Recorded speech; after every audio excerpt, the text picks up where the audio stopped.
सोचिए, हमारे शरीर के अंदर ही एक ऐसी सुपर इंटेलिजेंट क्लीनिंग सर्विस है जो 24 घंटे 7 दिन काम करती है, वो भी बिना कोई छुट्टी लिए।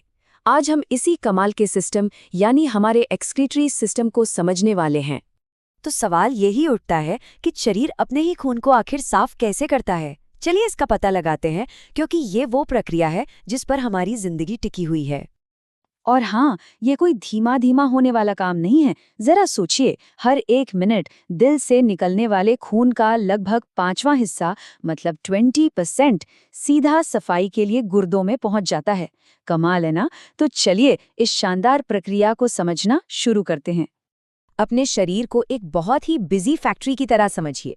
जैसे किसी भी फैक्ट्री में प्रोडक्शन के साथ साथ कचरा भी निकलता है, ठीक वैसे ही हमारे शरीर में भी एनर्जी बनाने की हर प्रक्रिया, जिसे मेटाबॉलिज्म कहते हैं, कुछ जहरीला कचरा पैदा करती है।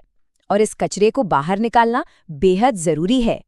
इस कचरे में सबसे बड़ा विलन है अमोनिया, जो बहुत ही ज्यादा जहरीला होता है।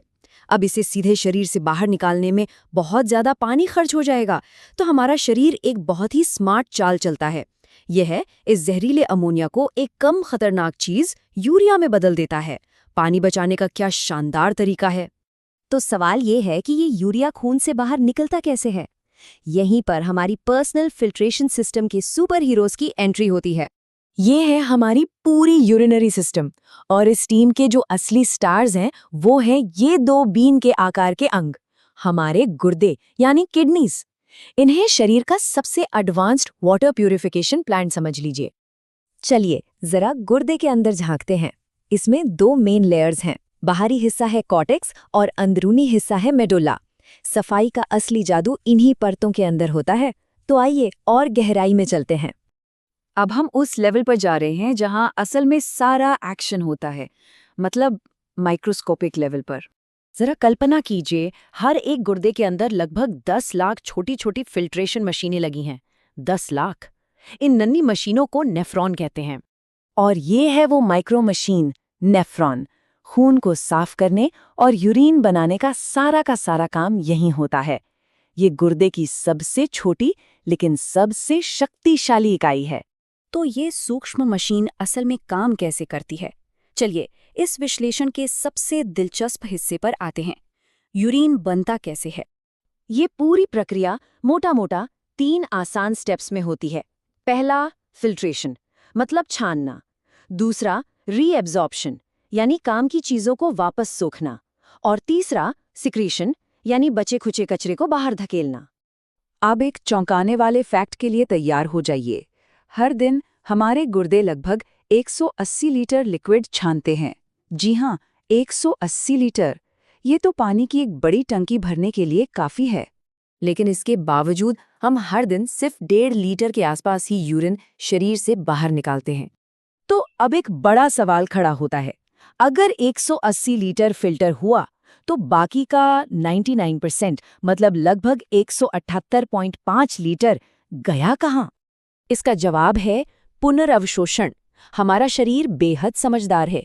ये पहले सब कुछ, कचरा और कीमती सामान दोनों को छानकर अलग कर देता है।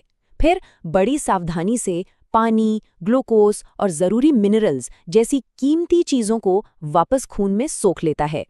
यहाँ देखा जा सकता है कि यह प्रक्रिया कैसे होती है। जैसे जैसे लिक्विड नेफ्रॉन की लंबी ट्यूब से गुजरता है, शरीर लगातार जरूरी चीजों को वापस खींचता रहता है और बचे खुचे जहरीले पदार्थों को उसमें डालता रहता है। यह एक बहुत ही सटीक अदला बदली है। अब आते हैं इस सिस्टम के सबसे जीनियस हिस्से पर, काउंटर करंट मैकेनिज्म। सुनने में थोड़ा मुश्किल लग सकता है, पर यही वो तरीका है जो हमें कम पानी में भी जिंदा रहने में मदद करता है और यूरिन को गाढ़ा बनाता है। ये बहुत ही सरल है।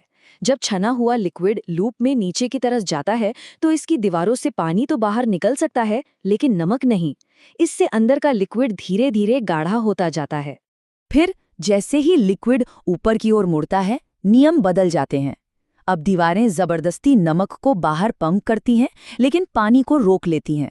नतीजा, गुर्दे का भीतरी हिस्सा बहुत नमकीन हो जाता है, जो एक चुंबक की तरह काम करता है और बाद में सिस्टम से और भी पानी खींच लेता है।